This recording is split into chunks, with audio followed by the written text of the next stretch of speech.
Pada poin yang kedua B, jejak-jejak pesantren di Tatar Sunda dan masa permulaannya masuk Islam hingga masa kolonial, kita dapat melihat yang pertama adalah bagaimana berdirinya pesantren-pesantren yang ada di Kabupaten Karawang dan Cirebon.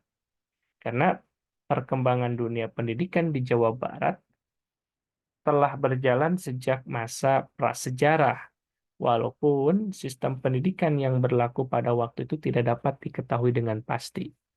Misalnya, pada masa Kerajaan Sunda yang eksis abad ke-8 hingga ke-16, sistem pendidikan itu dipastikan banyak dipengaruhi oleh agama Hindu dan Buddha.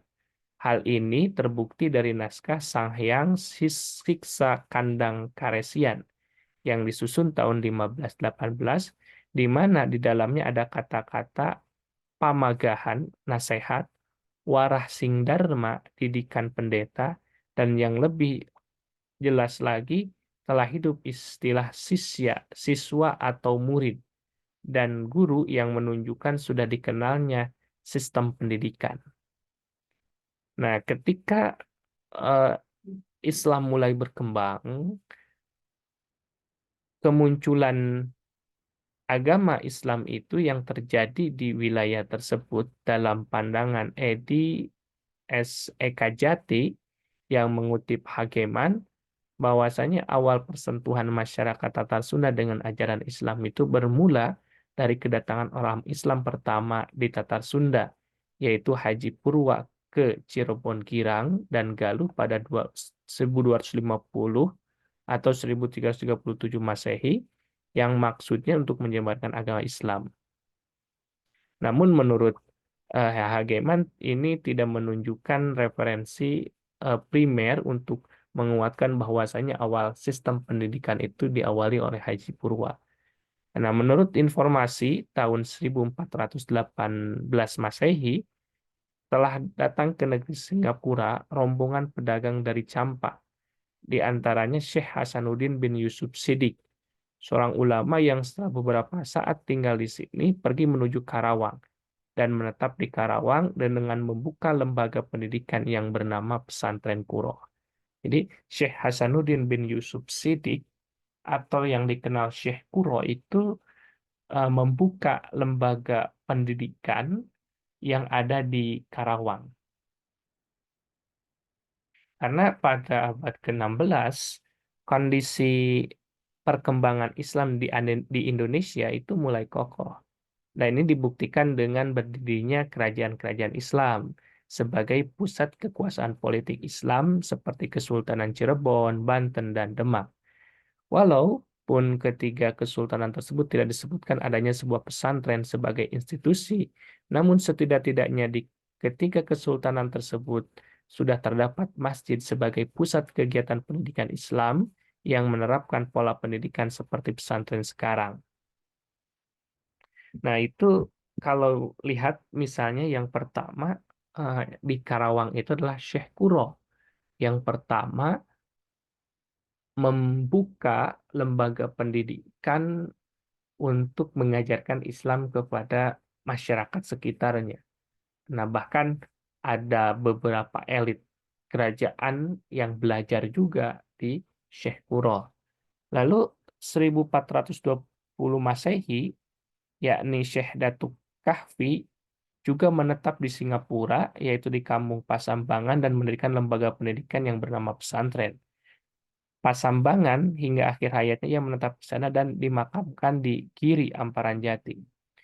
Berdasarkan informasi tersebut, keberadaan pesantren Kuro di Karawang dan pesantren Pasambangan di Amparan Jati Cirebon. Nah, ini jadi Syekh Datuk Kafi dan Syekh Kuro, yang Syekh Datuk Kafi itu di Cirebon dan Syekh Kuro itu di Karawang, sebagai dua pesantren pertama dan kedua tertua di Jawa Barat yang berdiri hanya selang 2 tahun.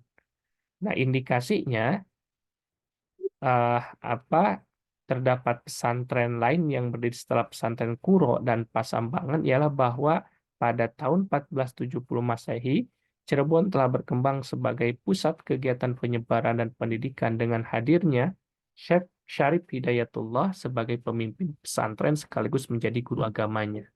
Nah, sejak tahun 1528, Syarif Hidayatullah banyak berkeliling untuk menyebarkan agama Islam ke segenap lapisan masyarakat. Ia juga mengirimkan santri-santrinya ke daerah-daerah pedalaman seperti Luragung, Kuningan, Sidangkasih, Talaga, Ukur, Cibalagung, Kluntung, Bantang, Pagadingan, Indralaya, Batu Layang, dan Timbanganten.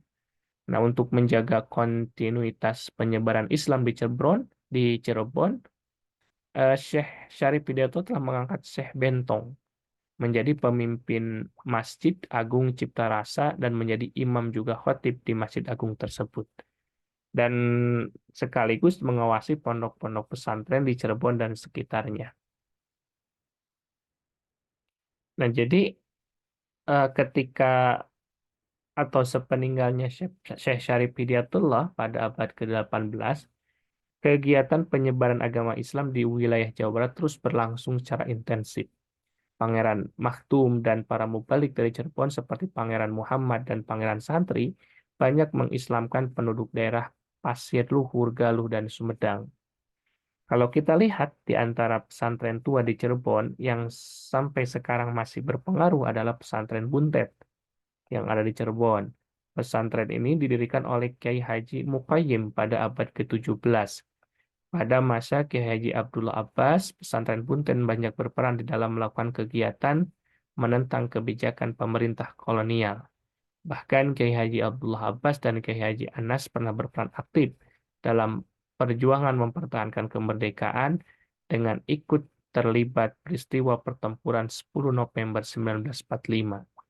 Kalau kita lihat, ini adalah salah satu masjid yang ada di pesantren Buntet Cirebon.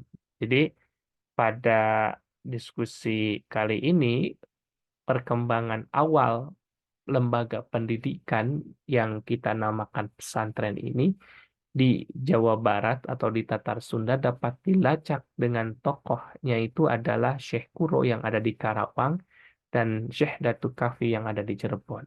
Namun dalam perjalanannya yang pesantren tertua yang masih eksis, salah satunya dengan beberapa pesantren itu adalah pesantren Buntet yang ada di Cirebon yang berdiri pada abad ke-17.